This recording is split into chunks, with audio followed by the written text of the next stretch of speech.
Bismillahirrahmanirrahim. Today's topic of discussion is VN of chapter number 53. तो chapter number 53 को start करने वाले हैं। इससे पहले हमने ये वाला chapter I central neurophysiology chapter number 52, 51 और 50 चैप्टर खत्म कर चुके थे। तो अगर आपने इनकी वीडियोस नहीं देखी तो आप इनकी वीडियोस चैनल के ऊपर देख सकते हो। और आज हमारा जो बेसिक ओवरव्यू होगा गाइडन का वो है सेंस ऑफ हियरिंग। तो अगर आपने हमारी प्रीवियस वीडियो नहीं देख रहे आप सेंस ऑफ हियरिंग या सोमैटिक सेंसेशन की, तो उनकी भी देख सकते हो। ये सब वीडियोस आपको चैनल के ऊपर मिल जाएगी। और मैंने ये भी देखा था कि जो 55 से लेकर 60% आवाम होती है वो हमारे चैनल की वीडियो को देखती है लेकिन चैनल को सब्सक्राइब नहीं करती। तो प्लीज़ चैनल को सब्सक्राइब कर ले, ये फ्री ऑफ कॉस्ट है और एक सब्सक्राइब करने से हमें 100 टाइम मोटिवेशन मिलती है और हम इससे भी अच्छा कंटेंट ले आते हैं।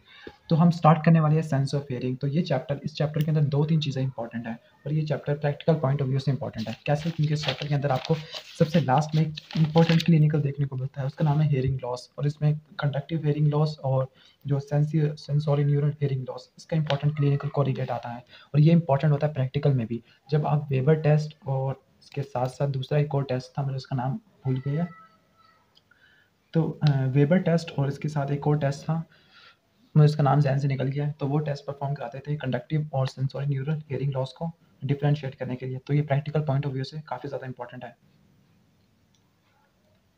एक वेबर टेस्ट और दूसरा रीन्स टेस्ट, तो मुझे याद आ गया। तो इस चैप्टर के अंदर आपने जो पहली चीज़ हाईलाइट आपको करवा देता हूँ कि क्या क्या करने वाला है। तो इसमें आपने ये हियरिंग एब्नॉर्मैलिटीज़ करनी है, ये वाला ग्राफ ज़रूर करना है, ये ऑडियोग्राम है। एग्जाम में 2 या 3 नंबर का ही ड्रा करने को आ जाएगा। इसके बाद आपने करना है ये डिस्क्रिमिनेशन ऑफ साउंड पैटर्न, कि आप साउंड पैटर्न को डिस्क्रिमिनेट करने के लिए, इन शॉर्ट अगर लियन प्रोड्यूस करता है विजुअल कॉर्टेक्स तो उसमें क्या क्या क्लिनिकल एब्नॉर्मैलिटी देखने को मिलती है। इसके बाद आपने और यानी ये वाला करना है। इसके बाद ये देखना है कि साउंड की डायरेक्शन को डिटरमिन करने के लिए किस साइड से साउंड आई है, कि फ्रंट से आई है, लेफ्ट साइड से आई है, राइट साइड से आई है, बैक से आई है।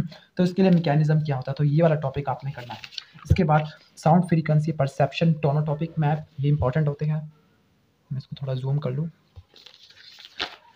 और आपने ये वाला ऑडिटरी पाथवे, इसको आपने ड्रा करना है, इस ऑडिटरी पाथवे को।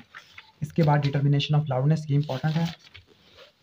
प्लेस प्रिंसिपल एंडोकॉक्लियर पोटेंशियल, ये इंपॉर्टेंट होता है। और इसके बाद है ये वाला पैटर्न ऑफ वाइब्रेशन और ट्रैवलिंग वेव। और ये वाला जो क्वेश्चन होता है स्टेपिडियस रिफ्लेक्स, एमसीक्यू के लिए इंपॉर्टेंट है। तो इन शॉर्ट ये वाला चैप्टर बहुत ज़्यादा इंपॉर्टेंट है प्रैक्टिकल पॉइंट ऑफ व्यू से भी और ये थ्योरी और एमसीक्यूज पॉइंट ऑफ व्यू से। लेकिन वाइवा के अंदर बहुत कम क्वेश्चंस पूछे जाते हैं, तो ये वाइवा के लिए इतना इंपॉर्टेंट नहीं है, लेकिन एमसीक्यूज और एससीक्यू के लिए बहुत ज़्यादा इंपॉर्टेंट है। और अगर आप इसको अच्छे से कर लेते हो तो आपके प्रैक्टिकल भी कवर हो जाएंगे, क्योंकि प्रैक्टिकल का जो टेबल वाइवा होता है वो भी इस चैप्टर में से पूछा जाता है। अब इस चैप्टर के अंदर हमने सेंस ऑफ हियरिंग को पढ़ना है। तो सबसे पहले टिम्पैनिक मेम्ब्रेन और ऑसिकुलर सिस्टम। आप हेड एंड नेक की ग्रॉस एनाटॉमी में पढ़ चुके होंगे। तो टिम्पैनिक मेम्ब्रेन या जो एक्सटर्नल ईयर के अंदर आपको क्या क्या चीज़ें देखने को मिलती है। टिम्पैनिक मेम्ब्रेन देखने को मिलती है, इसके साथ एक्सटर्नल कॉस्टिक मीटस और सबसे आउटर मोस्ट पिना। पिना से साउंड जाती है external caustic meatus. External caustic meatus tympanic membrane को वाइब्रेट करवाता है। टिम्पैनिक मेम्ब्रेन के साथ एसोसिएटेड होते हैं 3 ossicles, middle ear ossicles, malleus, incus and stapes. तो जो स्टेपीज होती है वो ओवल विंडो के अंदर फिक्स हुई पड़ी होती है, जबकि एक और विंडो भी होती है जिसको बोलते हैं राउंड विंडो। और राउंड विंडो एक मेम्ब्रेन से कवर होती है जिसको बोलते हैं सेकेंडरी टिम्पैनिक मेम्ब्रेन। तो ये आपको नजर आ रहा होगा यहाँ से ओवल विंडो। ओवल विंडो के अंदर कौन फिट होता है, फुट प्लेट ऑफ स्टेपीज। और राउंड विंडो के अंदर कवर होता है सेकेंडरी टिम्पैनिक मेम्ब्रेन। और ये असल में कंपार्टमेंट होती है कोक्लिया के अंदर। अगर हम कोक्लिया को देखा था, कोक्लिया एक बोनी लबाइरन, तो बोनी लबाइरन के अंदर आपको मेम्ब्रेनस लबाइरन देखने को मिलती है। ठीक हो गया।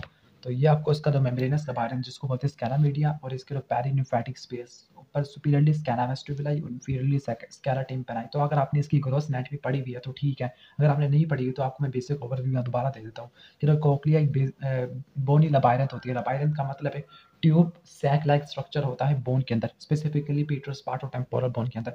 और इस चैप्टर में हमने हियरिंग को पढ़ना है तो फिर हमें कोक्लिया के बारे में पढ़ना पड़ेगा।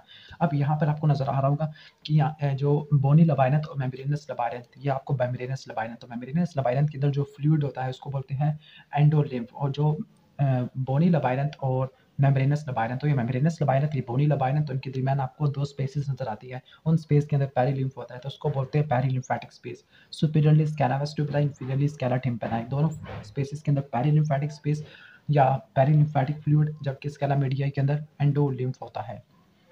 ठीक हो गया। अब इसके बाद हम देख लेते हैं यहाँ पर इंपॉर्टेंट चीज़ है, वो है impedance matching. Impedance matching system, तो इसका आपने कॉन्सेप्ट सही तरह लेना है। इम्पीडेंस नॉर्मली बोलते हैं रेजिस्टेंस को, मुज़ाहिमत को, और नॉर्मली ऑसिकुलर सिस्टम को मूव कराने के लिए जितनी फोर्स चाहिए होती है वो फोर्स प्रोवाइड करने के लिए एक इम्पीडेंस मैचिंग होती है। अब इसको आपने गौर से समझना है। अब यहाँ पर आपको जो टिम्पैनिक मेम्ब्रेन देती है अपनी साउंड वाइब्रेशन मिलियस को, मिलियस देता है इंकस को, और इंकस आके देता है स्टैपीज को देता है। ठीक हो गया। और स्टैपीज आगे स्ट्राइक करती है ओवल विंडो के अंदर। किसके अंदर? ओवल विंडो के अंदर। ओवल विंडो कंटिन्यू हो जाती है स्कैला वेस्टिबुलाई से। स्कैला वेस्टिबुलाई के अंदर जो फ्लूइड होता है उसको बोलते हैं पेरिनियम, और फ्लूइड के पास एक इनर्शिया होता है। इनर्शिया का मतलब होता है कि कोई चीज़ अगर रेस्टिंग स्टेट में है तो वो रेस्ट में रहेगी, वो मोशन में है तो मोशन में रहेगी, अनटिल एंड अनलेस कोई ना कोई फोर्स लगाई जाए उसको डिस्प्लेस कराने के लिए। अब इसके फ्लूइड के पास इनर्शिया है। इनर्शिया का मतलब वो फ्लूइड अपनी पोजीशन को मेंटेन करने की कोशिश करेगा, अपनी रेस्टिंग पोजीशन को मेंटेन करने की कोशिश करेगा। अब इनर्शिया है, अब इनर्शिया को ओवरकम करना है तो हमें ज़्यादा फोर्स चाहिए, ज़्यादा फोर्स चाहिए। तो ज़्यादा फोर्स, एक तो टिम्पैनिक मेम्ब्रेन और स्टेपीज का जो रेशियो होती है वो हमें, यानी एक टिम्पैनिक मेम्ब्रेन जो बड़ी चीज़ है वो छोटी चीज़ को स्ट्राइक कर रही है तो हमें ज़्यादा मोमेंटम देखने को मिलता है, और मोमेंटम की रेशियो 1.3 होती है। और दूसरी तरफ आपको जो ऑसिकल का लीवर सिस्टम होता है, लीवर सिस्टम वो प्रोवाइड करता है तकरीबन 17 फोल्ड डिफरेंस। ठीक हो गया। सॉरी, 17 फोल्ड डिफरेंस था टिम्पैनिक मेम्ब्रेन और स्टेपीज के दरमियान डिफरेंस, और तकरीबन 1.3 फोल्ड रेशियो थी लीवर सिस्टम की। तो ओवरऑल टोटल फोर्स, इनडायरेक्टली जो टोटल फोर्स लग रही थी फ्लूइड के ऊपर वो 22 टाइम्स ज़्यादा थी, क्योंकि टिम्पैनिक मेम्ब्रेन और स्टेपीज का सरफेस एरिया कंपेयर करते हैं तो काफ़ी ज़्यादा रेशियो देखने को मिलती है, और जो ऑसिकुलर लीवर सिस्टम है वो भी अच्छी खासी फोर्स प्रोवाइड करता है। इसी की वजह से हमें एक मैचिंग देखने को मिलती है, एक रेजिस्टेंस मैच देखने को मिलती है साउंड वेव एयर के अंदर और जो फ्लूइड होता है कॉक्लिया के अंदर। ठीक हो गया। तो इसी इम्पीडेंस मैचिंग की वजह से साउंड वेव अच्छी तरह से ट्रांसमिट हो सकती है, और इसी इम्पीडेंस मैचिंग की वजह से 20 टाइम मोर फोर्स चाहिए होती है, क्योंकि फ्लूइड का एक प्रॉपर इनर्शिया होता है। इसके बाद एक और इम्पॉर्टेंट रिफ्लेक्स है जिसको बोलते हैं एटीन्यूएशन रिफ्लेक्स। पास्ट पेपर में और इसी साल क्वेश्चन आया था कि एटीन्यूएशन रिफ्लेक्स या स्टेपीडियस रिफ्लेक्स का मेन फंक्शन क्या होता है। तो वैसे स्टेपीडियस रिफ्लेक्स बोलते हैं, बट ज़रूरी नहीं कि इसमें स्टेपीडियस से कॉन्ट्रैक्ट करे, इसमें स्टेपीडियस और टेंसर टिम्पराइन दोनों की कॉन्ट्रैक्शन होती है। अब असल में इसका मैकेनिज्म क्या क्या होता है कि अगर लाउड साउंड अगर होती है, अगर कोई आवाज़ ज़ोर से हमें सुनाई देती है तो फिर एक प्रोटेक्टिव रिफ्लेक्स एक्टिवेट होता है। उस रिफ्लेक्स को बोलते हैं स्टेपीडियस रिफ्लेक्स या एटीन्यूएशन रिफ्लेक्स। और इसका मेन फंक्शन यही है कि अगर कोई लाउड साउंड सीएनएस तक पहुंच गई है तो मजीद लाउड साउंड को सीएनएस तक ना पहुंचने दिया जाए। तो इस रिफ्लेक्स को बोलते हैं एटीन्यूएशन रिफ्लेक्स। इसमें टेंसर टिम्पनाई और स्टेपीडियस मसल की कॉन्ट्रैक्शन होती है। स्टेपीडियस लगा होता है नेक और स्टेपीज के साथ, और टेंसर टिम्पनाई अटैच होता है टिम्पैनिक मेम्ब्रेन। तो दोनों कॉन्ट्रैक्ट करके आपस में जो टिम्पैनिक मेम्ब्रेन और जो ऑसिकुलर सिस्टम है उसको जाम कर देते हैं, जिसकी वजह से ऑसिकुलर सिस्टम मजीद इंफॉर्मेशन सेंड नहीं कर सकता, मजीद लाउड साउंड को नहीं भेज सकता। इसका मेन फंक्शन यही है कि जो साउंड की इंटेंसिटी को कम कर देता है। साउंड की इंटेंसिटी कम होने की वजह से कॉक्लिया को प्रोटेक्ट करता है हाई इंटेंसिटी साउंड और लो फ्रीक्वेंसी साउंड। फ्रीक्वेंसी और इंटेंसिटी का आप कह सकते हो ऑपोजिट रिलेशनशिप है। ऐसे साउंड जिसकी इंटेंसिटी कम है उसकी फ्रीक्वेंसी थोड़ी सी ज़्यादा होती है। तो पहला फंक्शन हो गया कॉक्लिया की प्रोटेक्शन करना। दूसरा ये फंक्शन होता है कि बाज़ वक़्त हम खुद बोल रहे होते हैं तो हमें अपनी आवाज़ ज़्यादा ना सुनाई देने लग जाए, तो फिर ये इसका एक और फंक्शन भी होता है कि जो बंदे की अपनी आवाज़ है उसके खिलाफ जो सेंसिटिविटी होती है उसको भी कम कर देना। ठीक हो गया। तो इसके 2-3 इंपॉर्टेंट फंक्शन आपको आने चाहिए। साउंड की कंडक्शन दो तरह की से होती है। एक तो एयर कंडक्शन, जैसे एयर साउंड वेव्स एयर के अंदर थी, उन्होंने टिम्पैनिक मेम्ब्रेन को स्ट्राइक किया, टिम्पैनिक मेम्ब्रेन ने उसको कन्वर्ट कर दिया मैकेनिकल एनर्जी में। और एक ट्रांसमिशन होती है बोन के जरिए। मिसाल के तौर पर स्कल के ऊपर मैं स्ट्राइक करता हूँ और अगर कानों को बंद भी कर लूँ तो एक कंडक्शन जिसको बोलते हैं बोन कंडक्शन, तो बोन कंडक्शन के जरिए भी साउंड ट्रांसमिट होती है। लेकिन always air conduction is more than bone conduction, मतलब एयर कंडक्शन ज़्यादा एफिशिएंट होती है बोन कंडक्शन की निस्बत। और अगर बोन कंडक्शन ज़्यादा देखने को मिले तो उसका मतलब कंडक्टिव हियरिंग लॉस देखने को मिल रहा है, उसको हम बाद में देख लेंगे। कोक्लिया की फंक्शनल एनाटॉमी को देख रहे थे। हमने कहा था कि कोक्लिया बोनी लबायरंथ, उसके दरमियान जो मेम्ब्रेनस लबायरंथ होगा उसको बोलेंगे स्कैला मीडिया, इसके अंदर जो फ्लूइड होगा उसको बोलेंगे एंडोलिम्फ, और इसके मेम्ब्रेनस लबायरंथ और बोनी लबायरंथ के दरमियान जो स्पेस होती है उसको बोलते हैं पेरिनिफेटिक स्पेस। और सुपीरियरली बात करें तो स्कैला वेस्टिबुलाई, इंफीरियरली बात करें तो स्कैला टिम्पेनाई। स्कैला वेस्टिबुलाई और स्कैला मीडिया को सेपरेट करने वाली, डिफरेंशिएट करने वाली मेम्ब्रेन होती है रीजनल मेम्ब्रेन, और स्कैला मीडिया और स्कैला टिम्पेनाई को सेपरेट करने वाली मेम्ब्रेन को बोलते हैं बेसिलर मेम्ब्रेन। और इसी बेसिलर मेम्ब्रेन के ऊपर सेंसरी रिसेप्टर्स होते हैं जिनको बोलते हैं spiral organ of Corti. Spiral organ of Corti के अंदर हेयर सेल्स होते हैं जो असल में रिसेप्टर का काम करते हैं। अब हम देख लेते हैं बेसिलर मेम्ब्रेन की प्रॉपर्टी। अब यहाँ पर इस टॉपिक में से एमसीक्यू आता है, तो आपने इस टॉपिक को सुकून से पढ़ना है। पहली बात, बेसिलर मेम्ब्रेन एक फाइब्रस मेम्ब्रेन है जो स्केला मीडिया को स्केला टिम्पैना से सेपरेट कर रही है। आप इस डायग्राम से देख सकते हो। दूसरी बात, जो बेसिलर मेम्ब्रेन है, बेसिलर मेम्ब्रेन में तकरीबन 20,000 से लेकर 30,000 बेसिलर फाइबर्स होते हैं। ये भी पास पेपर में क्वेश्चन आ चुका है, ठीक हो गया।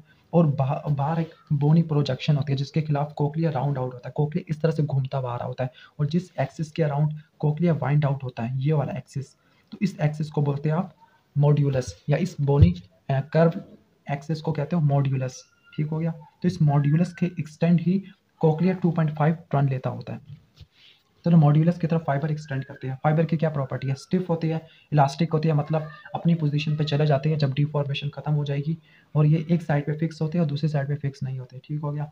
अब यहाँ पे जो अगर हम बेसिलर मेम्ब्रेन की बात करें, अगर हम कोक्लिया की बात करें, तो कोक्लिया कुछ इस तरह से होती है कि कोक्लिया की एक बेस होती है और कोक्लिया की एपेक्स होती है। तो ये आपको नज़र आ रहा होगा, ये कोक्लिया की सबसे जो नीचे वाली साइड है कोक्लिया की बेसल सरफेस हो गया, और ये कोक्लिया की एपेक्स हो गया। और कोक्लिया की एपेक्स पे एक एपेक्स पर एक ओपनिंग होती है जिसकी वजह से स्केला वेस्टिबुलाई और स्केला टिम्पैनाई आपस में कम्युनिकेट करते हैं। तो इस एपेक्स पर जो ओपनिंग होती है इसको बोलते हैं हेलिकोट्रीमा। अब बेसिलर मेम्ब्रेन के फाइबर जब जाते हैं किसकी तरफ जा रही है? एपेक्स की तरफ, तो इनकी लेंथ बढ़ रही है, ठीक हो गया। तो जो लेंथ होती है बेसिलर मेम्ब्रेन के फाइबर्स की वो बढ़ रही है, तो आपने लेंथ के ऊपर ये निशान लगा लेना है। जो डायमीटर होता है वो कम हो रहा है। तो तीसरी चीज़, जो आपकी हाई फ्रीक्वेंसी साउंड है इसकी कोडिंग होती है बेस ऑफ कोक्लिया में, यानी वो पार्ट कोक्लिया का जो ओवल विंडो के करीब है। या आप रट्टा मान लो कि जो हाई फ्रीक्वेंसी साउंड जो हम सुनते हैं, जैसे मर्दों जो फीमेल्स की आवाज़ होती है वो काफ़ी ज़्यादा हाई फ्रीक्वेंसी की होती है, श्रिल आवाज़ होती है। तो अगर उनकी आवाज़ सुनते हैं तो उनकी आवाज़ की जो कोडिंग होनी है, सेंसेशन होनी है या डिटेक्शन होनी है, वो कोक्लिया के उस पार्ट में होनी है जो ओवल विंडो के नज़दीक पड़ा हुआ है। मतलब कोक्लिया के बेसल पार्ट के ऊपर इनकी कोडिंग होनी है, ठीक हो गया।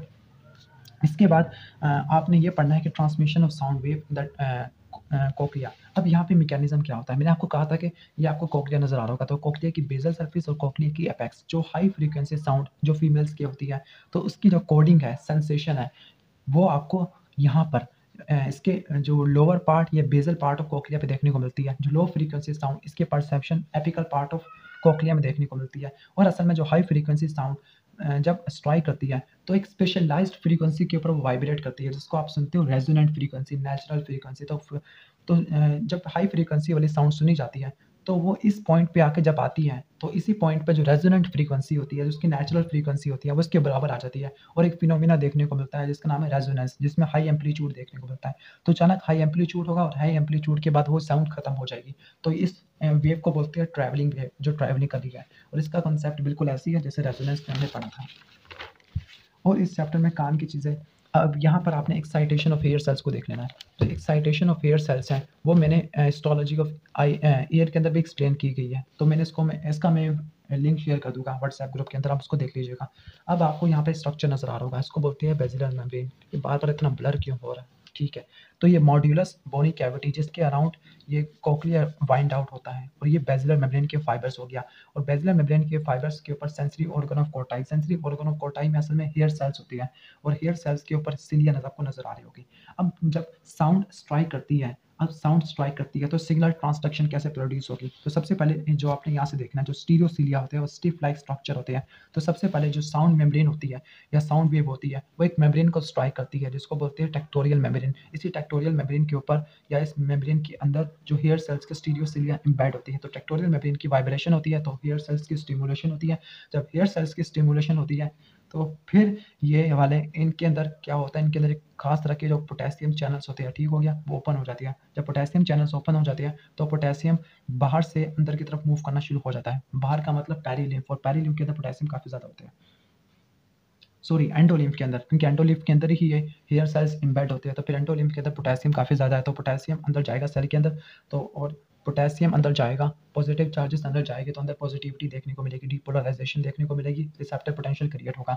और अगर साउंड वेव ऑपोजिट डायरेक्शन से स्ट्राइक करती है तो फिर स्टीरियो सिलिया ऑपोजिट साइड की तरफ डिफ्लेक्ट हो जाएगी। जब ऑपोजिट साइड की तरफ डिफ्लेक्ट हो जाएंगे तो फिर जो पोटेशियम चैनल थे वो बजाय ओपन होने के वो क्लोज हो जाएंगे। जब पोटेशियम चैनल क्लोज हो जाएंगे तो फिर साउंड वेव की कंडक्शन या सिग्नल ट्रांसडक्शन मज़ीद नहीं हो सकती। बाकी मैंने इसका सिग्नल ट्रांसडक्शन की वीडियो बनाई हुई है, वो नेक्स्ट वीडियो होगी, आप उसको लिंक देख लेना, आप हिस्टोलॉजी ऑफ ईयर के अंदर देख लेना। एक खास तरह का पोटेंशियल होता है जिसको बोलते हैं एंडोकॉक्लियर पोटेंशियल। एंडो का मतलब अंदर, कॉक्लियर का मतलब कॉक्लिया के अंदर, एक पोटेंशियल का मतलब एक पोटेंशियल डिफरेंस क्रिएट होता है। तो मैंने आपको कहा था कि ये वाला जो है, ये वाली अरेंजमेंट, तो ये है स्केला मीडिया। स्केला मीडिया के अंदर जो फ्लूइड होता है उसको बोलते हैं एंडोलिम्फ, और ये जो है जो पेरीलिम्फ होता है। और यहाँ पर स्केला मीडिया पे एक मेम्ब्रेन होती है, इसको बोलते हैं बेसिलर मेम्ब्रेन। बेसिलर मेम्ब्रेन में ही ऑर्गन ऑफ कोटाई होती है, और ऑर्गन ऑफ कोटाई के अंदर सेंसिटिव हेयर सेल्स देखने को मिलती है। अब इसके अंदर वो ये बात कहता है कि एंडोलिम्फ और जो एंडोलिम्फ और पेरीलिम्फ, ये एंडोलिम्फ हो गया और ये पेरीलिम्फ हो गया, इनके दरमियान एक पोटेंशियल होता है। उस पोटेंशियल को बोलते हैं +80 मिली वोल्ट का। यानी जो पॉजिटिविटी होती है वो स्केला मीडिया के अंदर, और नेगेटिविटी यहाँ पर। मतलब अगर मैं एक पोटेंशियल कंपेयर करूँ एंडोलिम्फ का और पेरीलिम्फ का, तो यहाँ पर आपको पोटेंशियल देखने को मिलता है +80 का, और +80 पॉजिटिविटी एंडोलिम्फ के अंदर होती है। और इसका मेन कॉज यही होता है कि यहाँ पे कंटिन्यूस सिक्रेशन होती है पोटेशियम आयन की बाय स्ट्रा वेस्कुलरिस। ठीक हो गया। तो स्टार वेस्कुलरिस पॉजिटिव आयन को सिक्रेट करता रहता है, स्पेसिफिकली पोटेशियम आयन को एंडोलिम्फ के अंदर, जिसकी वजह से यहाँ पे +80 का पोटेंशियल डिफरेंस देखने को मिलता है एंडोलिम्फ का और पेरीलिम्फ का। इस पोटेंशियल को बोलते हैं एंडोकॉक्लियर पोटेंशियल, क्योंकि ये एंडोलिम्फ के अंदर है। अब इसकी इंपॉर्टेंस क्या होती है? इसकी इंपॉर्टेंस ये होती है कि जो हेयर सेल्स होती हैं, हेयर सेल्स के पास एक प्रॉपर रेंज होती है एक्साइटेशन की। किस तरह से?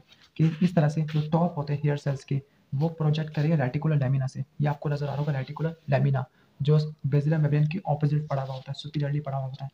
ठीक हो गया। तो मतलब जो हेयर सेल्स के, ये जो आपको नजर आ रहा होगा, ये हेयर सेल्स के टॉप है, टॉप, और ये हेयर सेल्स के बॉटम है। जो टॉप होते हैं, टॉप के ऊपर एंडोलिम्फ का पड़ा हुआ है, और जो उनके बॉटम साइड के ऊपर पेरीलिम्फ पड़ा हुआ है। और हमने पहले कहा था कि +80 मिली वोल्ट का पोटेंशियल डिफरेंस होता है।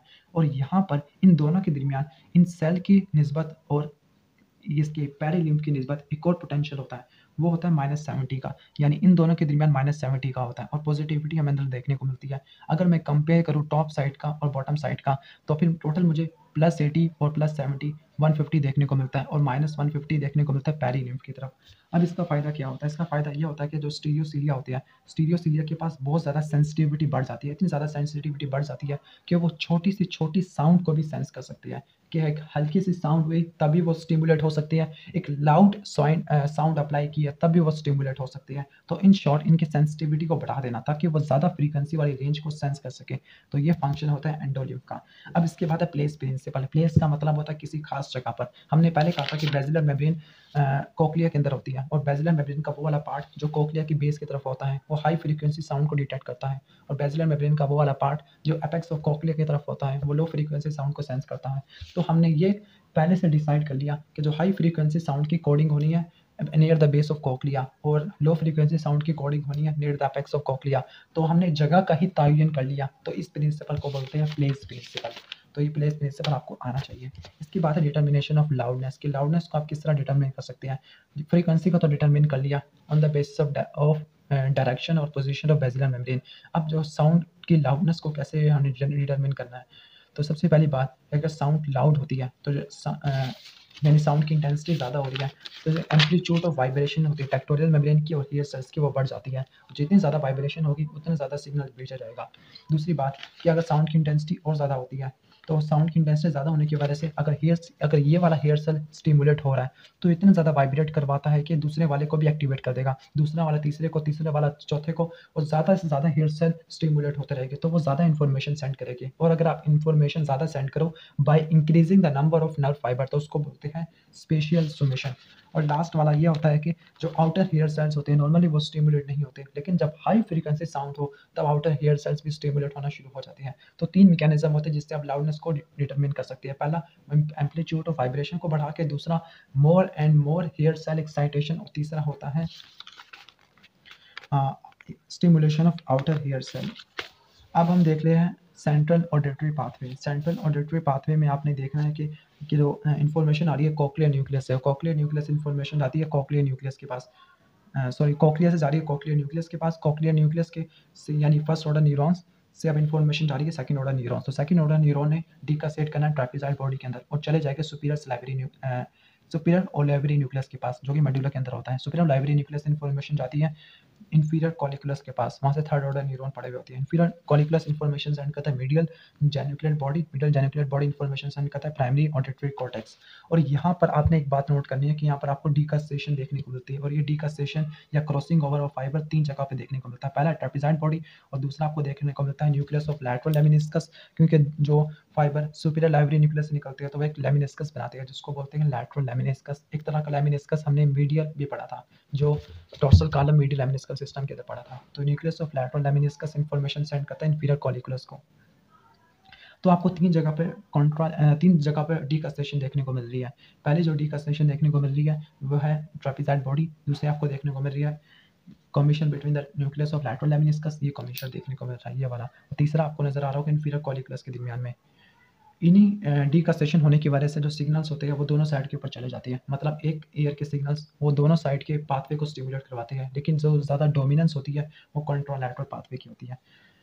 इसके साथ साथ इसके सिग्नल्स होते हैं जो एयर के, वो रेटिकुलर फॉर्मेशन को भी सेंड करते हैं। और आपने ये याद रखना है कि रेटिकुलर फॉर्मेशन हमारे ब्रेन का स्विच है, और ये अगर स्विच अगर ऑन होता है तो फिर लाइट पास करती है और लाइट होती है, और अगर स्विच ऑफ हो तो लाइट मजीद पास नहीं हो सकती। मतलब जो स्विच होता है ये ब्रेन की एक्टिविटी को कंट्रोल करता है। इसकी छोटी सी एग्जांपल आप ये ले लें कि सुबह के वक्त अगर शोर मचाया जाए घर में आपके, तो आपकी आँख खुल जाती है। क्यों? क्योंकि ज़्यादा साउंड, ज़्यादा कॉक्लियर न्यूक्लियस की स्टिमुलेशन, ज़्यादा ऑडिटरी इन्फॉर्मेशन, तो वो इन्फॉर्मेशन जाती है रेटिकुलर फॉर्मेशन के पास। रेटिकुलर फॉर्मेशन की एक्टिविटी बढ़ जाती है, और जब रेटिकुलर फॉर्मेशन की एक्टिविटी बढ़ जाती है तो आप जाग जाते हैं, और जब रेटिकुलर फॉर्मेशन की एक्टिविटी काफ़ी ज़्यादा कम हो जाती है तो आप सो जाते हैं, और जब रेटिकुलर फॉर्मेशन की एक्टिविटी ऑलमोस्ट ज़ीरो के करीब पहुँच जाए तो आप कोमे में चले जाते हैं। अब ऑडिटरी कॉर्टेक्स, अब 2 तरह के कॉर्टेक्स देखने को मिलते हैं, प्राइमरी ऑडिटरी कॉर्टेक्स और सेकेंडरी ऑडिटरी कॉर्टेक्स। ये पड़ा हुआ होता है सुपीरियर टेम्पोरल गायरस, लेकिन कुछ फाइबर इसके lateral side of temporal bone में भी जाते हैं, टेम्पोरल बोन या टेम्पोरल लोब, और कुछ इंसुलर कॉर्टेक्स के पास और कुछ पैराइटल ओपर्कुलम के पास। अब आपने कुछ इंपॉर्टेंट काम की बातें आपको बता देता हूँ। अब काम की बातें ये है कि आपको नजर आ रहा होगा primary visual cortex. Primary visual cortex में जो हाई फ्रीक्वेंसी साउंड की कोडिंग होती है वो आपको नजर आ रहा होगा थोड़ा सा एंड हाई फ्रीक्वेंसी साउंड की पोस्टीरियरली नजर आ रहा होगा, और लो फ्रीक्वेंसी साउंड की एंटीरियरली। ठीक हो गया? तो लो फ्रीक्वेंसी साउंड आगे की तरफ कोडिंग होती है, और हाई फ्रीक्वेंसी साउंड की पीछे की तरफ होती है, और इसमें काम की चीज़ आपने नहीं करनी। अब इसके अंदर जो लीगन्स होती है और प्राइमरी ऑडिटरी कॉर्टेक्स के अंदर, तो लीगन्स प्रोड्यूस करने की वजह से हमें क्या-क्या फंक्शन देखने को मिलते हैं। मतलब कि अगर हम लीगन प्रोड्यूस करते हैं ऑडिटरी कॉर्टेक्स में तो क्या-क्या साइन सिम्पटम होंगे। तो पहली बात कि अगर लीगन्स होती है ऑडिटरी कॉर्टेक्स में, तो वो बंदे के पास एबिलिटी खत्म हो जाएगी कि वो डिफरेंट साउंड पिचेस को डिस्क्रिमिनेट नहीं कर पाएगा, और साउंड के पैटर्न को डिफरेंशिएट नहीं कर पाएगा। मिसाल के तौर पर अगर एक ही वक्त में 2 साउंड बोली जाए, एक फीमेल की और एक मेल की, और फीमेल के साउंड की फ्रीक्वेंसी काफ़ी ज़्यादा होती है, मेल के साउंड की फ्रीक्वेंसी कम होती है, तो आप वो बंदा इन दोनों फ्रीक्वेंसी के दरमियान डिस्क्रिमिनेट नहीं कर सकता। वो ये नहीं कह सकता कि ये फीमेल की है या ये मेल की है। ठीक हो गया? तो उसका मतलब प्राइमरी ऑडिटरी कॉर्टेक्स का पहला फंक्शन है डिस्क्रिमिनेशन ऑफ टोन यानी फ्रीक्वेंसी को, और साउंड के पैटर्न को, कि साउंड किस तरह से बोली गई है। अगर ऑडिटरी कॉर्टेक्स की डिस्ट्रक्शन होती है तो उसकी वजह से जो अपनी सेंसिटिविटी होती है हियरिंग की वो काफ़ी ज़्यादा कम हो जाती है। मतलब वो बंदा हल्की से हल्की साउंड को सुन नहीं सकता, अगर कुछ बोलना पड़ेगा तो काफ़ी ज़्यादा तेज़ बोलना पड़ेगा। ठीक हो गया? इसके बाद जो सेकेंडरी ऑडिटरी कॉर्टेक्स, इसके अंदर एक एरिया होता है जिसको बोलते हैं वर्निकीज एरिया, और ऑडिटरी एसोसिएशन एरिया के अंदर होता है वर्निकीज एरिया, एरिया 41। इसी एरिया का मेन फंक्शन है साउंड के मीनिंग को पता चलाना। मिसाल के तौर पर अगर आप कोई वर्ड सुनते हो, जैसे एक वर्ड सुना आपने कोक्लिया सुना, कोक्लिया, तो कोक्लिया के आपको मीनिंग पता चल जाएगा कि एक ऐसा ऑर्गन है या ऐसा टिश्यू है जिसका मेन फंक्शन है हियरिंग में पार्ट लेना। तो साउंड के या किसी भी वर्ड के मीनिंग को इंटरप्रेट करना या किसी की बात को समझना, इस समझने वाली बात को या इस समझने वाले एरिया को बोलते हैं वर्निकीज एरिया, और ये Wernicke's area secondary auditory area या ऑडिटरी एसोसिएशन एरिया के अंदर मौजूद होता है। अब लास्ट इंपॉर्टेंट क्वेश्चन है determination of direction from which sound come, कि साउंड किस डायरेक्शन से आई है। अगर हॉरिजॉन्टल डायरेक्शन की अगर बात करते हैं स्पेसिफिकली, तो हम ये पता चला सकते हैं कि साउंड कहाँ से आई है। तो उसके 2 मैकेनिज्म है। पहला मैकेनिज्म ये है कि टाइम डिफरेंस क्या है। मिसाल के तौर पर अगर साउंड आई है राइट साइड से, तो राइट साइड से आई है तो वो राइट ईयर को पहले स्ट्राइक करेगी, लेफ्ट ईयर को बाद में स्ट्राइक करेगी, और आपको पता चल जाएगा कि किस ईयर के अंदर पहले आई है और किस ईयर में बाद में आई है। इसी टाइम डिफरेंस को यूज़ करते हुए आप पता चला दोगे साउंड राइट से आई है या फिर लेफ्ट से आई है। दूसरा मैकेनिज्म है साउंड की इंटेंसिटी का, कि अगर कोई साउंड राइट ईयर से आई है या राइट साइड से आई है तो वो राइट ईयर को ज़्यादा ज़ोर से स्टिमुलेट करवाएगी, मतलब उसकी इंटेंसिटी राइट ईयर के अंदर ज़्यादा ज़ोर से सुनी जाएगी as compare to left ear. तो दो मैकेनिज्म होते हैं, एक तो टाइम डिफरेंस, दूसरा इंटेंसिटी डिफरेंस। जो पहला जो मैकेनिज्म है टाइम डिफरेंस वाला, वो वर्क करता होता है लोअर फ्रीक्वेंसी के लिए, और दूसरा मैकेनिज्म है वो हायर फ्रीक्वेंसी के लिए, क्योंकि जो हेड होता है वो इन बैरियर फ्रीक्वेंसी के खिलाफ बैरियर का काम करता है। अब ये तो बात होगी हॉरिजॉन्टल डायरेक्शन के अंदर, अगर साउंड आगे से आ रही है या साउंड पीछे से आ रही है तो उसको कैसे डिस्क्रिमिनेट करेंगे? तो उसको डिस्क्रिमिनेट करने के लिए जो स्ट्रक्चर होता है वो पिन्ना की कुछ ओरिएंटेशन इस तरह से होती है कि इसकी पीछे की तरफ काफ़ी ज़्यादा डिप्रेशंस होते हैं और आगे इसकी स्मूथ सरफेस होती है। तो जो पिन्ना की जो शेप होती है वो साउंड की क्वालिटी को चेंज कर देती है, और पिन्ना की शेप की वजह से ही हम पता चला सकते हैं कि साउंड आगे से आई है पीछे से आई है, जबकि साउंड राइट साइड से आई है या लेफ्ट साइड से, तो इसको पता चलाने के लिए टाइम डिफरेंस को यूज़ करना है या फिर इंटेंसिटी डिफरेंस को। और जो पार्ट इन्वॉल्व होगा टाइम डिफरेंस को या इंटेंसिटी डिफरेंस को यूज़ करते हुए उसका नाम है सुपीरियर ओलाइवरी न्यूक्लियस। मतलब सुपीरियर ओलाइवरी न्यूक्लियस दो काम कर रहा है। पहला काम कि ये साउंड को ट्रांसमिट करवा रहा है, साउंड को रिले करवा रहा है, कंडक्ट करवा रहा है किसके पास, इंफीरियर कॉलिकुलस के पास। और दूसरा इसका मेन फंक्शन है साउंड की डायरेक्शन को सेंस करना, डिटेक्ट करना कि किस साइड से साउंड आई है। और इसमें दो टाइप के न्यूरॉन्स होते हैं, पहला जो न्यूक्लियस होता है मीडियल सुपीरियर ओलाइवरी न्यूक्लियस, और दूसरा लैटरल सुपीरियर ओलाइवरी न्यूक्लियस। जो लैटरल वाला होता है इसका मेन फंक्शन है साउंड की डायरेक्शन को डिटेक्ट करना, लेकिन किस मैकेनिज्म को यूज़ करते हुए, इंटेंसिटी वाले की, जबकि मीडियल वाला टाइम डिफरेंस को यूज़ करता है। तो आपने सिर्फ यही इंपॉर्टेंट चीज़ को याद रखना है।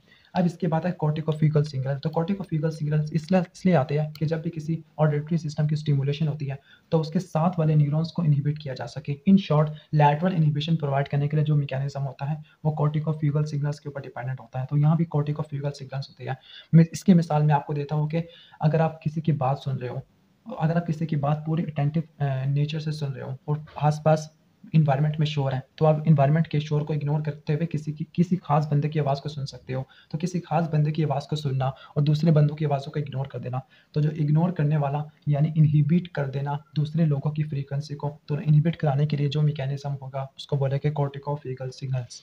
अब दो टाइप की डेफनेस होती है, कंडक्टिव हियरिंग डेफनेस और जो एक दूसरे होती है सेंसोरी न्यूरल हियरिंग लॉस। तो कंडक्टिव हियरिंग डेफनेस इसका मतलब होता है कंडक्टिव सिस्टम के अंदर मसला है, जबकि सेंसोरी न्यूरल हियरिंग लॉस इसका मतलब कि किसी हमारे जो न्यूरल सिस्टम मतलब कॉक्लिया के अंदर या फिर जो ऑडिटरी पाथवेज के अंदर मसला है। तो हम इसको डिटेल से करेंगे सेपरेट वीडियो में, कंडक्टिव हियरिंग लॉस और सेंसोरी न्यूरल हियरिंग लॉस को कैसे डिफरेंशिएट करना है, वेबर और रेन टेस्ट किस तरह से परफॉर्म करना है, तो उसको हम नेक्स्ट वीडियो से कवर करेंगे। तो अगर ये वीडियो अच्छी लगी हो तो उसको लाइक करना और प्लीज़ प्लीज़ प्लीज़ चैनल को सब्सक्राइब कर लेना। Thanks for watching this video. अल्लाह हाफिज़।